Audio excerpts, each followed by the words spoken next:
Captain Jake Morrison stood on the bridge of the UES Liberty and watched the blue planet spin slowly below them. The ship was small compared to the alien vessels that surrounded it, but it was home to 43 humans who served the Galactic Confederation. Jake had been captain for 5 years now, and in all that time he had followed every order without question. That was what humans did. They followed orders. The Liberty was heading to Kepler 442b, a mining world where humans dug deep into the ground to find the metals that kept the Confederation running. Jake had made this trip dozens of times before. He would deliver supplies, pick up the refined metals, and return to the nearest Confederation station. It was simple work, the kind of work that humans were allowed to do. The galaxy had been ruled by the Dominion Protocol for 12,000 years. Everyone knew their place in the great chain of command. At the top were the Zephyrians, tall beings of pure energy who glowed with silver light. They were the gods of the galaxy, ancient and wise beyond understanding. Below them were the Chronari, 7-foot-tall warriors with thick armor and weapons that could burn through steel. They kept order in the galaxy and made sure everyone followed the rules. Then came the Veltan, who managed trade and money across 1,000 worlds. Their forearms moved quickly as they counted credits and arranged deals between different species. Below them were dozens of other races, each with their own job to do. The Methani built machines, the Zeller grew food, the Doshan repaired ships, and many others filled the roles they were born to fill. At the bottom were the humans. They were classified as a servitor species, which meant they were smart enough to do useful work, but too primitive to make important decisions. Humans had been part of the Confederation for 30 years, ever since first contact had brought them into the galactic community. They were grateful to have a place at all, even if it was at the bottom. Jake remembered the day the Confederation ships had appeared in Earth's sky. The whole world had celebrated. Humanity was no longer alone in the universe. They had been invited to join something greater than themselves. The price was simple: accept their proper place in the natural order of things. Most humans had been happy to pay that price. They got to see the stars, to live on other worlds, to learn from races that had been traveling space for millions of years. In exchange, they worked hard and followed orders. It seemed like a fair deal. Dr. Lisa Carter walked onto the bridge carrying her medical bag. She was the ship's doctor, a small woman with brown hair and tired eyes. She had seen too much in her. Years serving the Confederation, but she kept her thoughts to herself. That was what humans did. "We'll reach the mining station in 2 hours," Jake told her. "The medical supplies are ready for transport." Lisa nodded. She had requested basic medicine for the miners 3 months ago. The Confederation had finally approved a small shipment, barely enough to treat a dozen workers. There were over 300 humans working in the mines of Kepler 442b.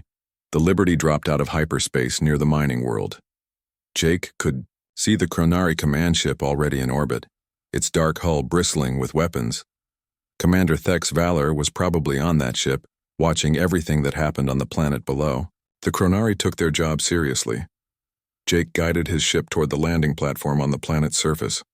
The air outside was thin and cold, but humans could breathe it with the help of simple breathing masks.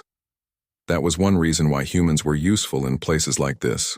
They could survive in conditions that would kill other species. The mining complex spread out below them like a wound in the planet's surface. Massive machines dug into the ground while small figures in protective suits moved between them.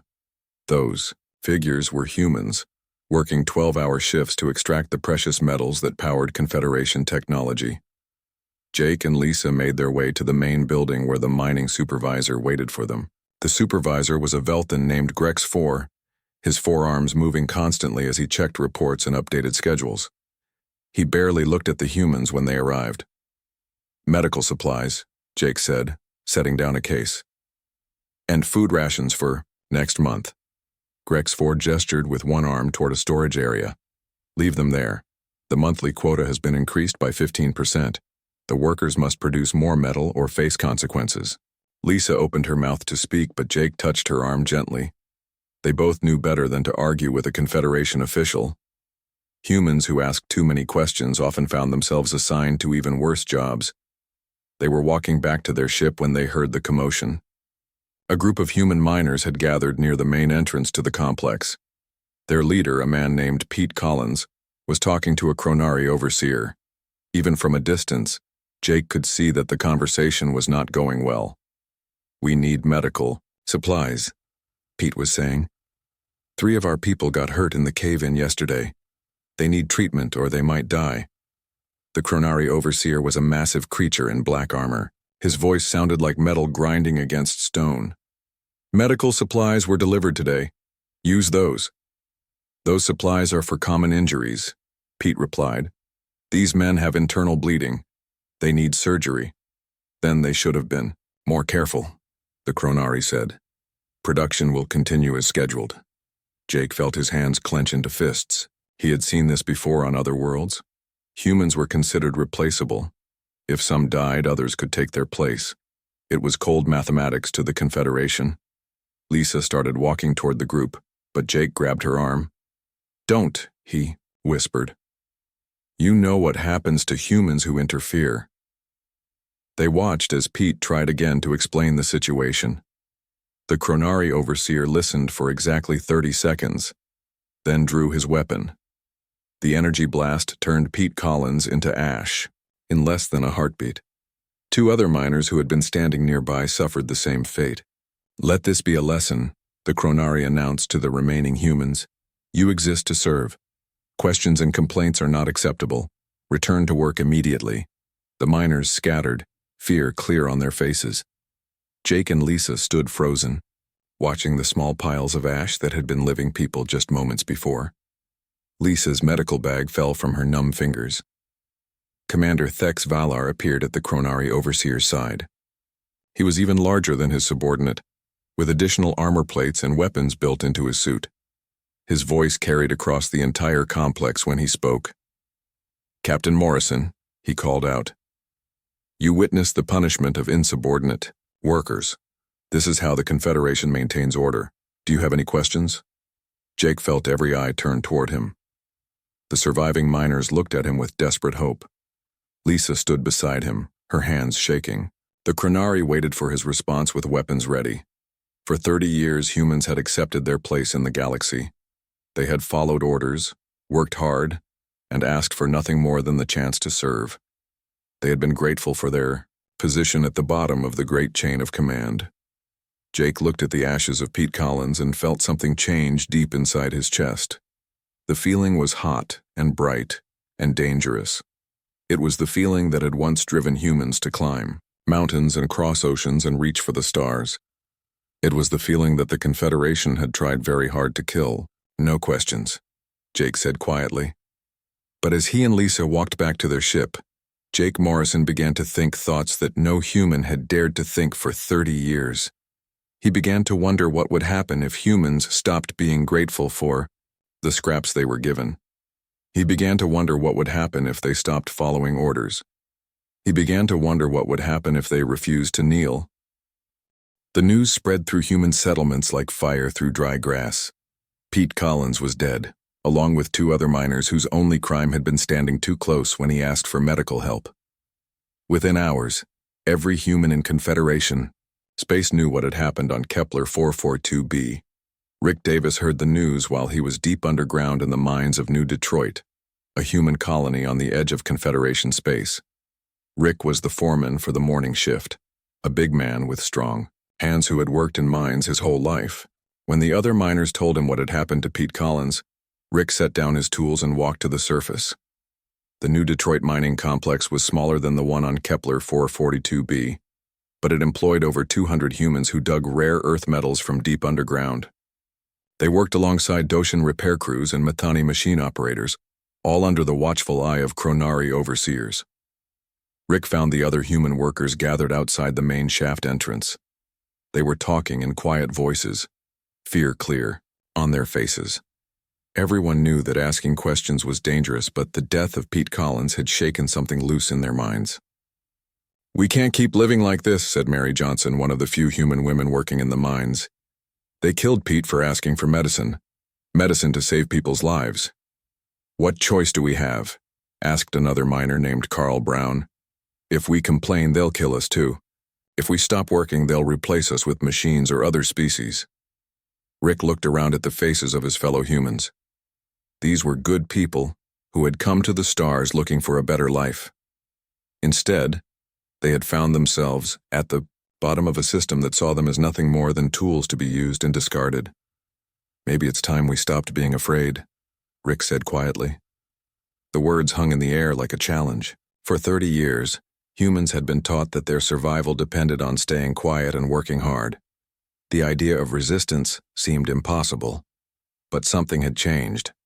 The death of Pete Collins had shown every human in the galaxy that their cooperation would never be rewarded with dignity or safety. They would always be expendable. Rick made a decision that would echo across the stars. He walked to the main control panel for the mining equipment and pressed the emergency shutdown button. The massive machines ground to a halt, their rumbling, engines falling silent for the first time in years. We're not going back to work until they promise to treat us like living beings instead of machines, Rick announced. The other humans stared at him in shock. No one had ever gone on strike against the Confederation before. The concept didn't even exist in their laws because it was unthinkable that a lower species would refuse to work. Within minutes, Chronari overseers were running toward the mining complex. Their leader, a warrior named Kex Thron, stood in front of the assembled humans with his weapon drawn. "Return to work immediately," Kex Thron commanded. "This behavior is unacceptable." "No," Rick said simply. The single word seemed to hit Kex Thron like a physical blow. In all his years of service, no member of a lower species had ever refused a direct order. He looked confused, as if Rick had suddenly started speaking in an alien language. "You will return to work or face punishment," Kex Thron repeated. "We've already been punished," Mary Johnson spoke up. "Pete Collins was punished. The miners on Kepler 442b are punished every day. We're tired of being punished for existing." The standoff lasted for hours. The Chronari sent messages to their superiors, requesting instructions for dealing with a situation that had never occurred before. The humans waited, knowing that they might all die for their defiance but unwilling to back down. Meanwhile, word of the strike spread to other human settlements.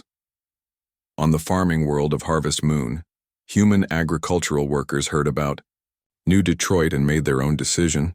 They stopped working in the fields and demanded better living conditions. On the space station Omega-7, human maintenance crews shut down the life support systems for the alien quarters while keeping them running in the human sections. Ambassador Kate Phillips was in the middle of a Confederation Council meeting when the reports started flooding in. Kate was humanity's representative to the galactic government, a position that carried no real power but was supposed to make humans feel like they had a voice. She sat in the lowest chair in the Great Council chamber, surrounded by representatives from hundreds of alien species. The chamber was built to reinforce the natural order, with the Zephyrian High Counselor Eth Rimnal floating in a golden throne at the top, and other species arranged below according to their status. "The humans have stopped working," announced Velthan Trade Minister Grex Prime, his forearms waving in agitation. 17 different facilities have gone silent. This is unprecedented. High Counselor Eth Rimnal glowed brighter, a sign of his displeasure. His voice echoed through the chamber like the sound of distant thunder. "Ambassador Phillips, explain your species' behavior immediately." Kate stood up, feeling the weight of hundreds of alien eyes upon her. She had spent 5 years in this chamber, politely accepting insults and dismissals while trying to improve conditions for her people through proper diplomatic channels. She had achieved nothing. "My people are dying," Kate said quietly. "They're worked to death in dangerous conditions while being denied basic medical care and safety equipment. When they ask for help, they're killed. They exist to serve," Eth Rimnal replied coldly. "That is the natural order. If they cannot accept their place, perhaps they should be replaced entirely." The words hit Kate like a slap. She realized that no amount of diplomatic politeness would ever change anything. The Confederation didn't see humans as people to be negotiated with. They saw them as property that had suddenly malfunctioned. Back on New Detroit, Rick Davis received a communication.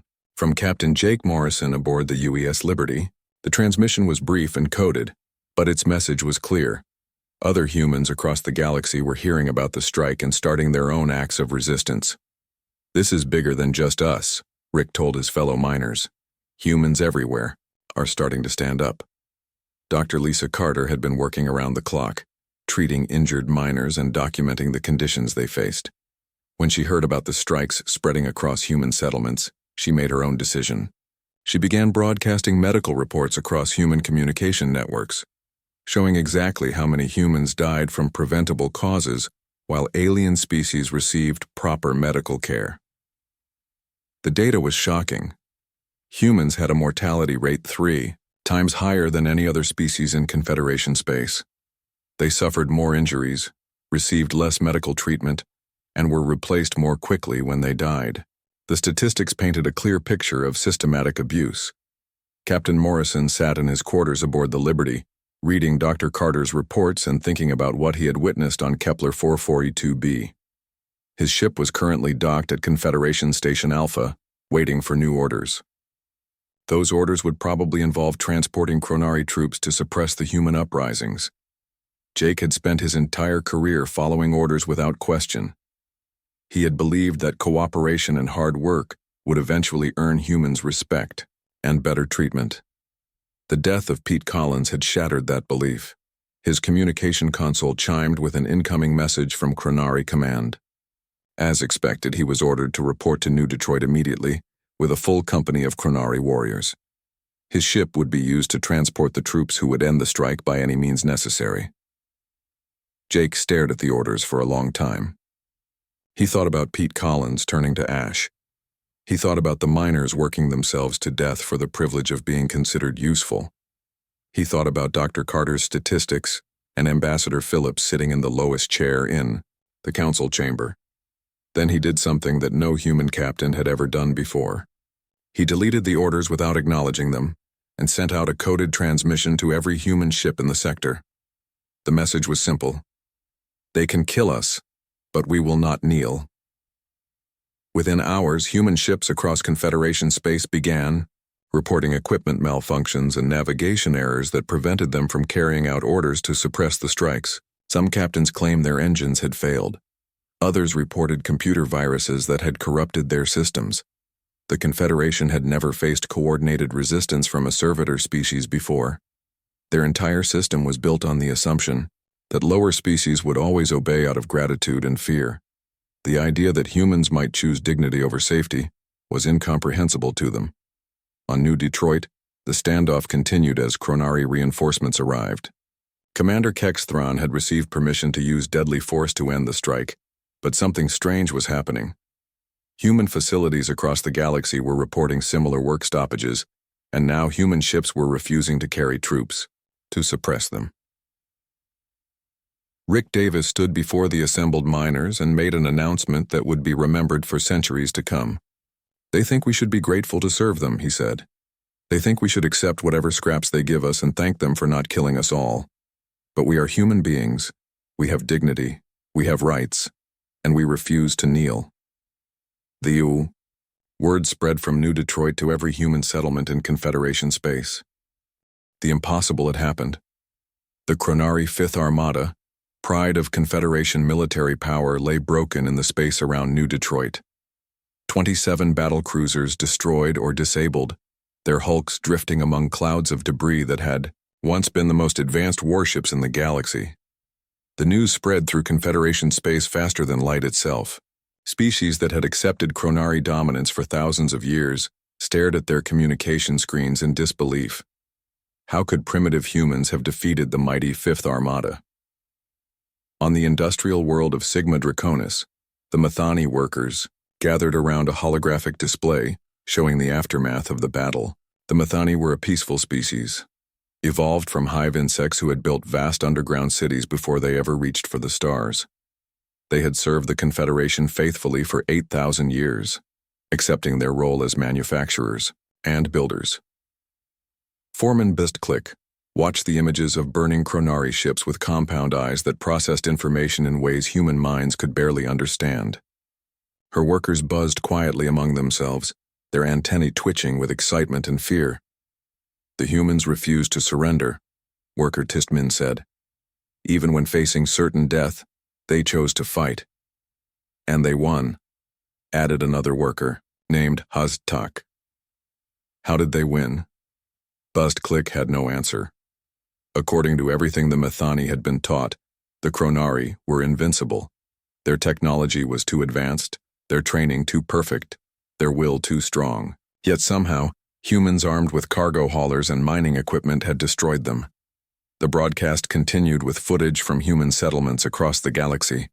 Miners on Kepler 442b had taken control of their facilities and were flying human flags over buildings where Chronari overseers had once ruled. Farmers on agricultural worlds were destroying crops destined for alien markets and planting food for themselves instead.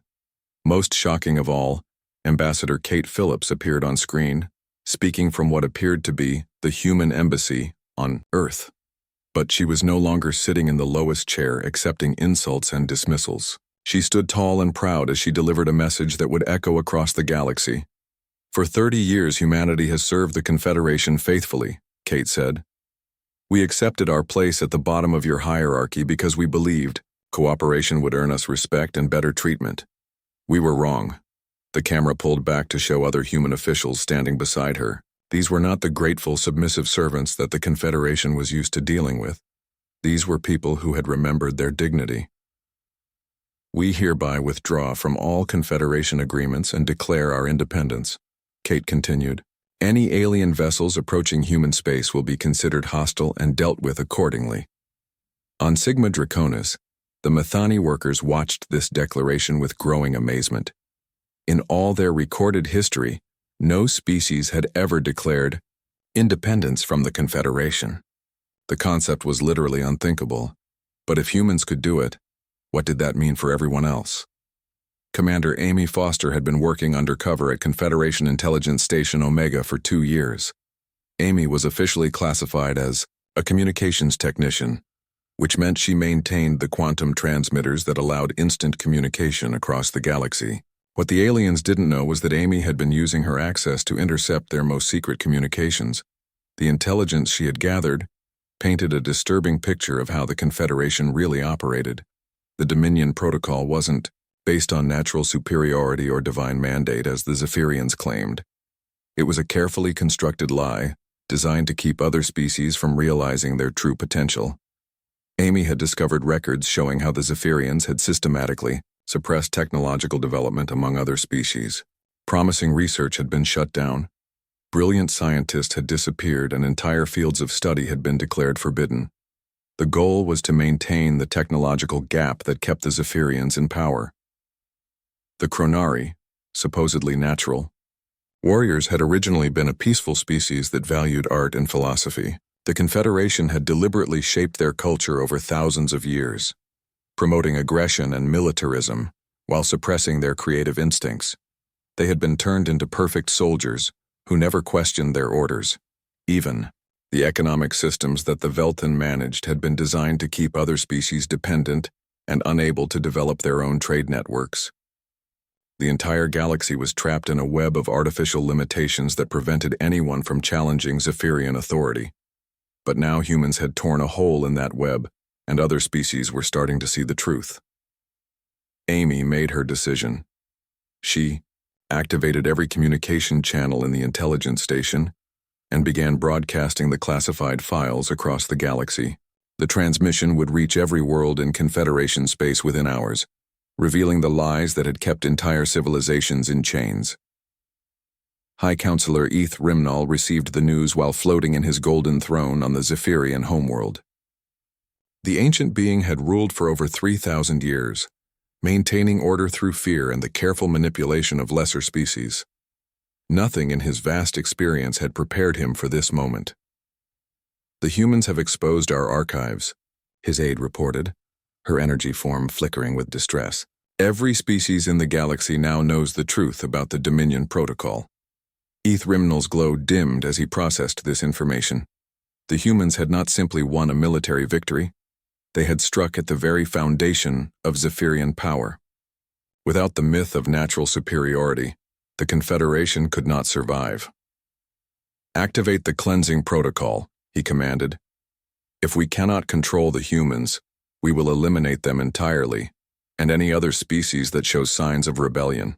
The cleansing protocol was the Confederation's ultimate weapon, a plan that had been held in reserve for thousands of years. It called for the systematic extermination of any species that posed a threat to galactic order.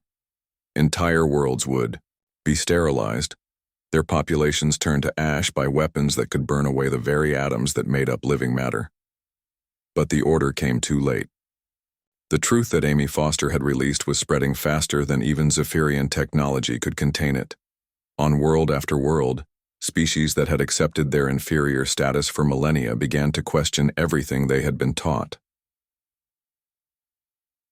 Toshin ship repair crews discovered that their supposedly primitive technology was actually more efficient than Confederation systems.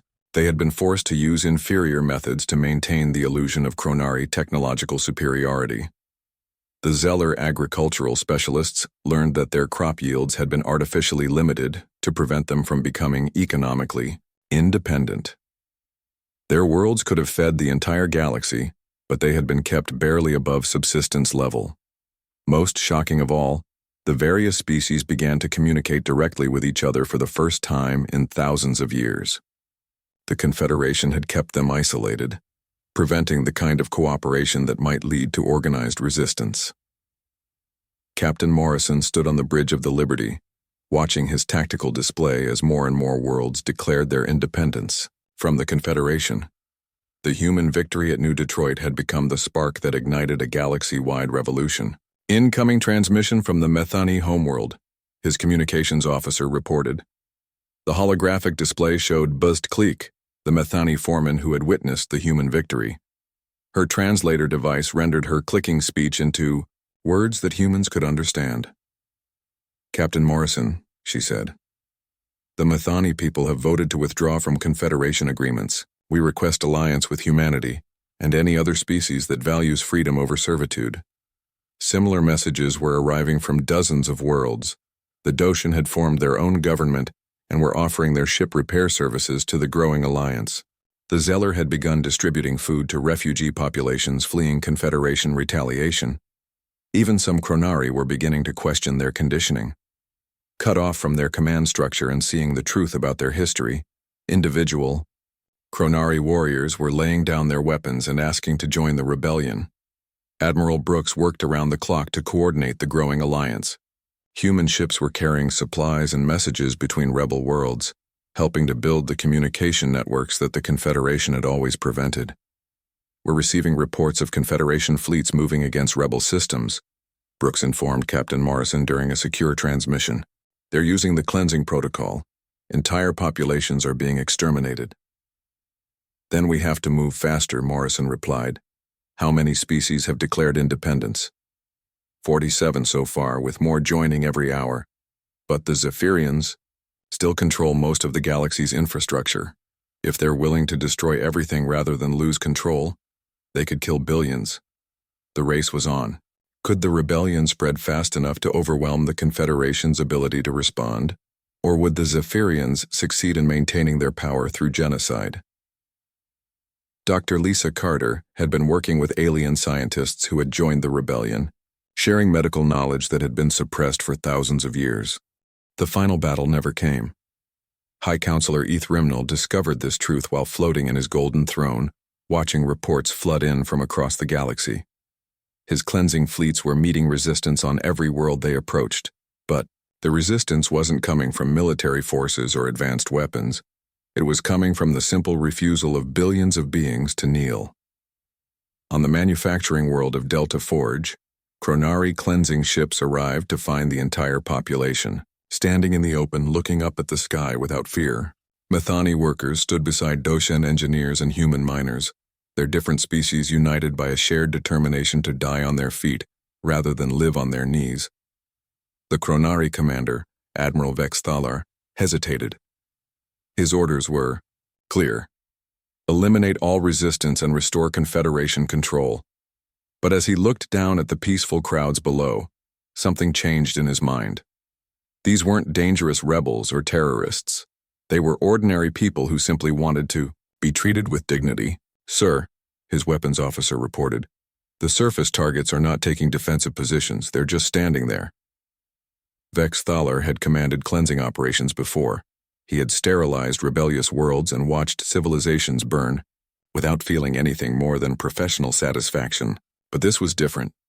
For the first time in his military career, he was being asked to murder people whose only crime was refusing to accept their assigned place in the galactic hierarchy. The moment stretched on as billions of beings across the galaxy waited to see if their courage would be answered with death or recognition.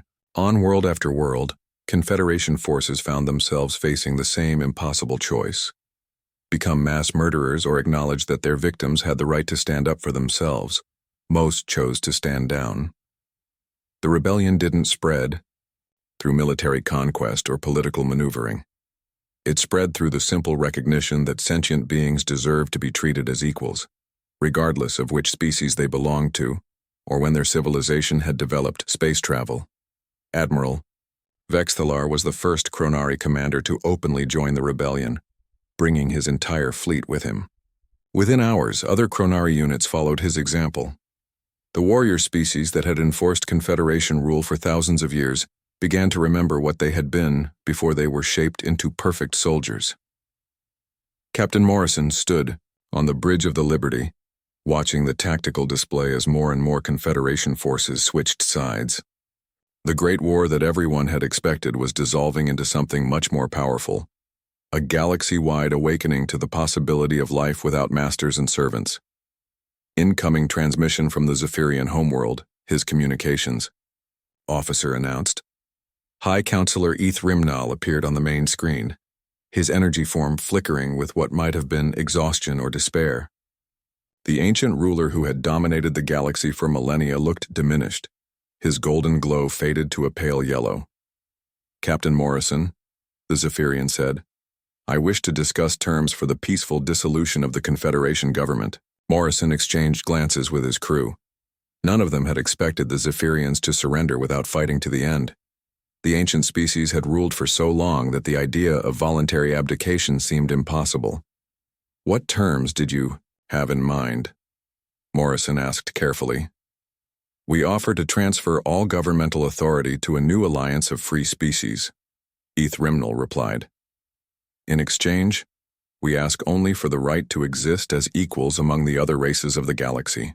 The request was simple, but it represented a fundamental shift in galactic power that would have been unthinkable just months before. The species that had claimed divine authority over all others was asking to be treated as nothing more than fellow citizens of the galaxy. Dr. Lisa Carter, who had been monitoring the transmission from her medical station, stepped forward. What about reparations for the species you oppressed? She asked. What about accountability for the worlds you destroyed? Eth Rimnal's form brightened slightly. We are prepared to dedicate our knowledge and resources to repairing the damage we have caused. We understand that forgiveness must be earned, not demanded. The negotiations took place over several weeks, with representatives from dozens of species working together to design a new form of galactic government. The process was messy and complicated, with centuries of grievances and misunderstandings to work through. Ambassador Kate Phillips found herself in the unusual position of mediating between species that had spent millennia as enemies. The diplomatic skills she had learned while representing humanity in the old Confederation served her well as she helped forge the new alliance. The key, she explained to a gathering of species representatives, is that no one gets to be in charge of everyone else. We all have to work together as equals, which means we all have to learn to compromise. The concept was revolutionary. For 12,000 years, the galaxy had been organized as a hierarchy with clear lines of authority and submission. The idea of a government based on cooperation rather than domination required everyone to think in completely new ways. Rick Davis, the miner who had started the first strike on New Detroit, found himself elected as the human representative to the new Galactic Assembly. He sat in a chamber where every species had an equal voice regardless of their technological level or military power. It's strange, he told his fellow representatives during one of their sessions. 6 months ago, I was just a guy who dug metals out of the ground. Now I'm helping to write laws for the entire galaxy. That's the point, replied Bloodclick, the Methani foreman who now served as her species representative. Leadership should come from the people who do the work, not from those who claim the right to rule others. The new government wasn't perfect. There were disagreements and arguments, cultural misunderstandings, and political deadlocks.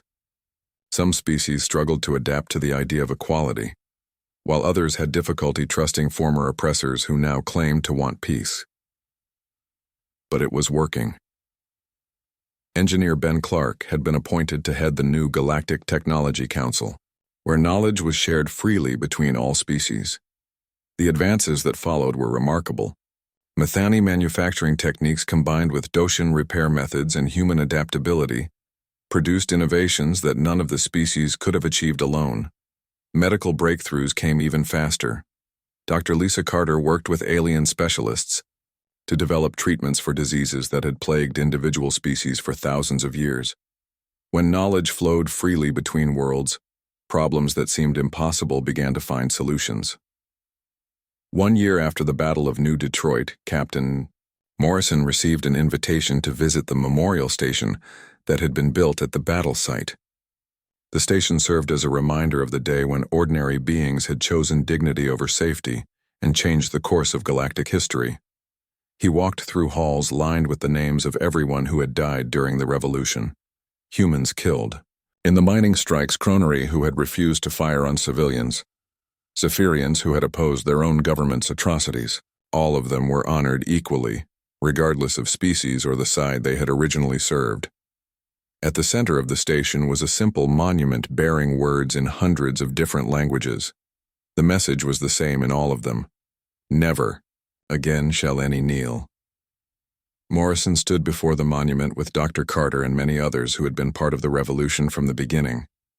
They were older now, marked by the struggles they had endured, but their eyes still held the fire that had driven them to stand up when standing up seemed impossible. Do you think it will last? Dr. Carter asked quietly. Morrison considered the question.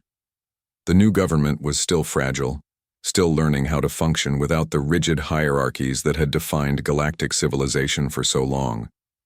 There were species that resented their loss of privilege, others that struggled with their newfound freedom. I think it will last as long as people remember that freedom isn't something you're given, he said finally. It's something you take and defend, every day. Ambassador Kate Phillips had been elected as the first president of the Galactic Assembly, a position that rotated between species every 2 years. She stood before the assembled representatives and delivered her inaugural address to beings from across the galaxy. We gather here not as masters and servants, but as equals in the great work of building a better future, she said. We come from different worlds, different cultures, different ways of thinking about the universe. But we share one fundamental belief, that all sentient beings deserve to be treated with dignity and respect. The applause that followed came from hundreds of different species, each expressing appreciation in their own way. Some clapped with hands or tentacles, others buzzed or chirped or flashed patterns of light. The diversity was beautiful. In the months that followed, the changes continued to spread through galactic civilization. Former Confederation prison worlds became centers of learning where different species could study together. Trade routes that had once been controlled by the Velthan became open highways where any species could conduct business. Most importantly, the barriers between species began to break down.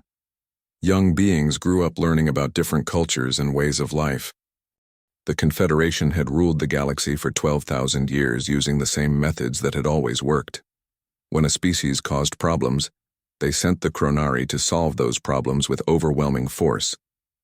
Superior technology and military discipline had never failed to restore order, but the Chronari had never fought humans before.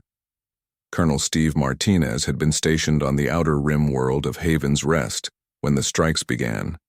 Steve was officially classified as a security coordinator, which was the Confederation's polite way of saying he was a human who was allowed to carry small weapons and keep other humans in line. The aliens didn't consider him a real soldier. That was their first mistake. Steve had served in the Earth Defense Force before first contact, and he understood something about warfare that the Confederation had forgotten during their long years of dominance. Technology could be countered. Discipline could be broken, but determination and adaptability were much harder to defeat. When Chronari dropships landed on Haven's Rest to suppress the human settlements there, Steve was ready for them. He had spent the last week teaching basic guerrilla tactics to miners and farmers who had never held weapons before. The lessons were simple: hit fast, hit hard, and disappear before the enemy could respond. The Chronari expected to face a few hundred scared humans who would surrender as soon as they saw superior firepower.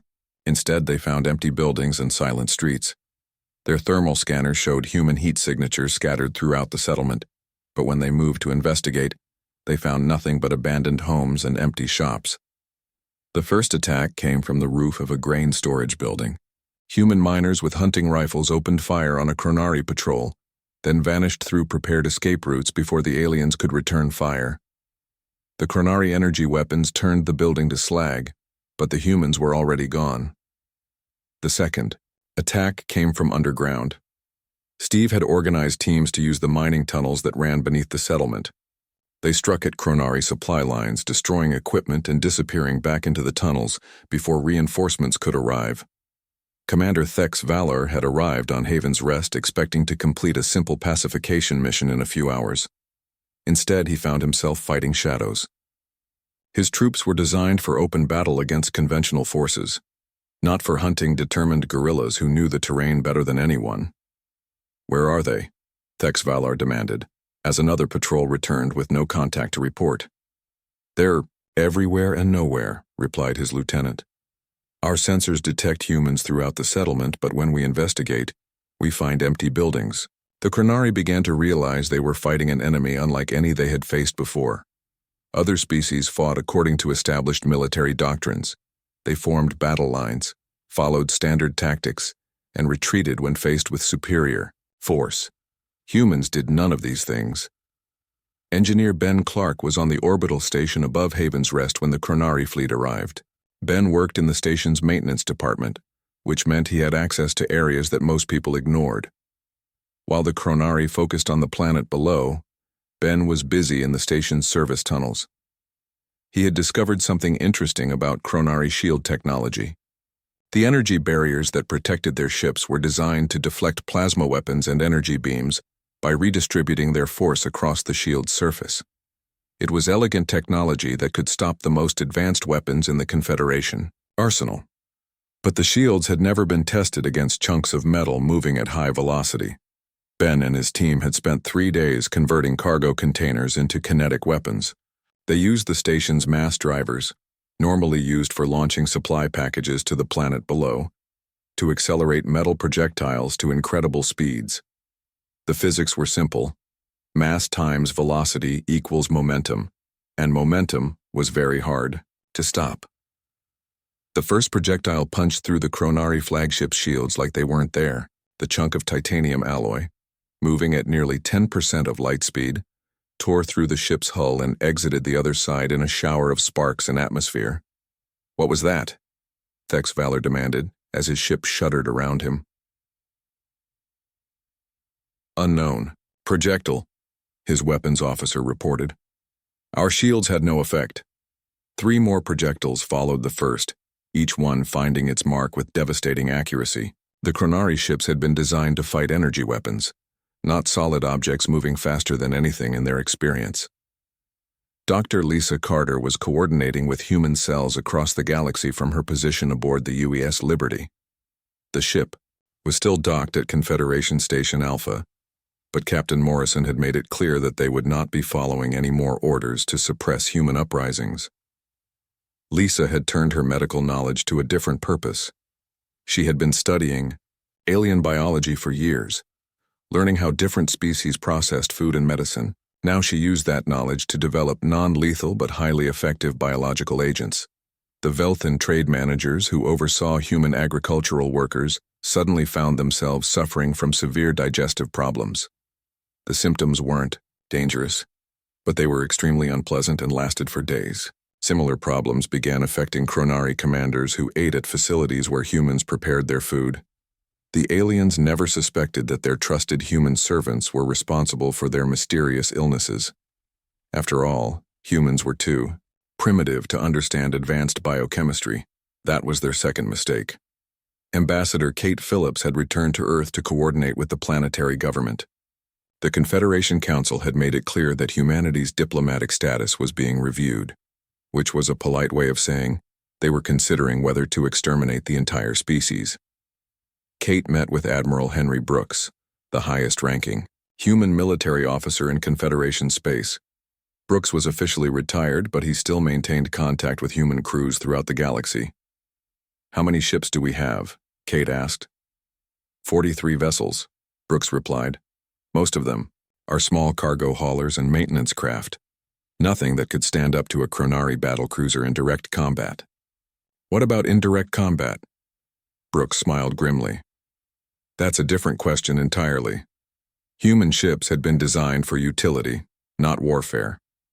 They were built to carry cargo, transport personnel, and perform maintenance tasks in deep space. But Ben Clark's success with kinetic weapons had given Brooks an idea. Every human ship had cargo holds filled with metal ore, construction materials, and equipment. With a few modifications to their engines and navigation systems, those cargo holds could become weapons that no alien defense could stop. The plan was simple and elegant. Human ships would approach Chronari vessels under the pretense of surrendering or requesting assistance. Then they would dump their entire cargo load directly at the alien ships at maximum velocity. Captain Morrison received the coded instructions while he was still docked at Confederation Station Alpha. The message was brief.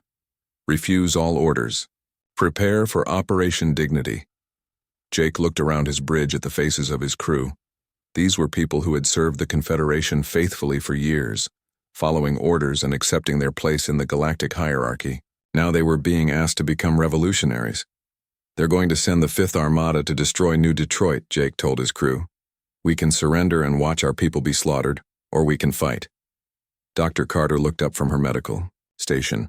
"If we fight, we'll be branded as rebels. The Confederation will hunt us for the rest of our lives." "And if we don't fight," Jake replied, "there won't be any more human lives to worry about." The vote was unanimous.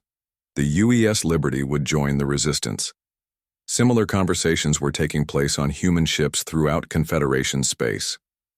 Cargo haulers, maintenance vessels, and small transports were being converted into instruments of war by crews who had never expected to fight for anything more than their next paycheck. The Chronari Fifth Armada was the pride of Confederation military power. 50 battlecruisers and 100 escort vessels, armed with the most advanced weapons technology in the galaxy.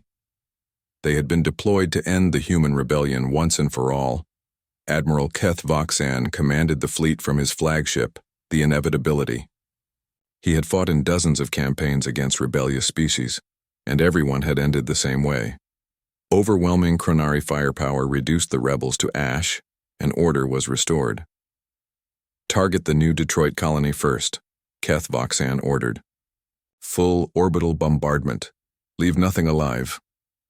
But as the Fifth Armada dropped out of hyperspace near New Detroit, they found something unexpected waiting for them. 43 human ships hung in space between the Chronari fleet and the planet. Below, the vessels looked pathetic compared to the gleaming war machines of the Confederation, but they showed no signs of retreating. "This is Admiral Keth Voxan of the Chronari Fifth Armada," the alien commander broadcast. "Surrender immediately or be destroyed." The response came from Captain Morrison aboard the Liberty. His voice was calm and steady without any trace of fear. "This is the Human Defense Fleet.